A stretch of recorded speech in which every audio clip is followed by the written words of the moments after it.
पूरी प्रैक्टिस करने के बावजूद अगर किसी स्टूडेंट के रियल एग्ज़ाम में पेपर देने के बाद स्कोर्स अच्छे नहीं आते हैं तो उसके क्या क्या रीज़न हो सकते हैं। ध्यान से रीज़न सुनना।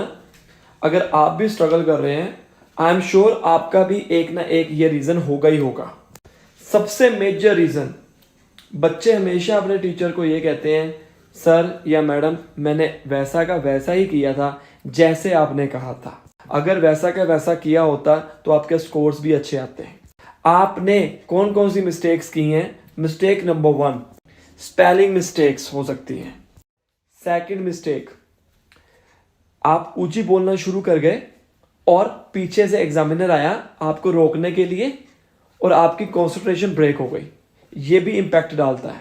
तो इसके ऊपर मैंने एक वीडियो बना रखी है अपने यूट्यूब चैनल के ऊपर कि हमें कौन सी स्पीड में बोलना है। पहले से ही उस स्पीड में बोलो ताकि बाद में हमारे को दिक्कत ना आए। नेक्स्ट मिस्टेक, कोई चीज मिस हो जाना या जो पता है तुक्का लगा देना। रिपीट सेंटेंसेस की मैं बात करूं, 10 क्वेश्चन अगर आए हैं उसमें से कुछ क्वेश्चंस आपको सुनाई नहीं दिए और कुछ क्वेश्चन जो सुनाई दिए हैं उनमें से भी आपने कुछ गलत बोला। Comma mistake, spelling mistake.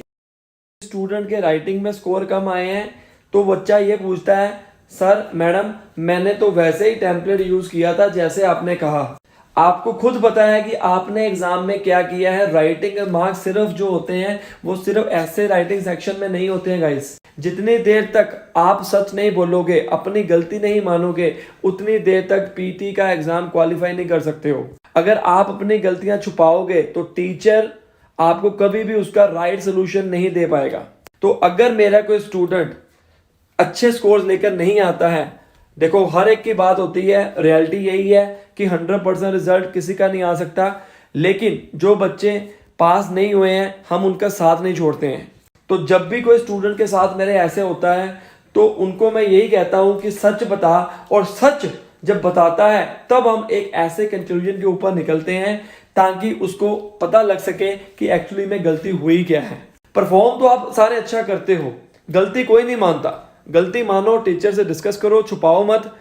हम एक दूसरे को देखकर मत देखें कि मेरी बेइज्जती हो जाएगी, ये वो। बेनिफिट किसका है? आपका है। तो अगर आप भी स्ट्रगल कर रहे हैं, आप अपना मुझे स्कोर कार्ड सेंड कर सकते हैं। सामने दिए गए नंबर के ऊपर व्हाट्सअप करिए। मैं आपको बताऊंगा कि आपकी गलती क्या है और कितने वीक्स की आपको जरूरत है। होपफुली आपका एग्जाम क्वालिफाई हो सकता है जैसे मेरे बाकी स्टूडेंट्स का हो रहा है। तो आपको पीछे रहते हो, मोटिवेट रहिए, डिमोटिवेट नहीं होना है। Best of luck.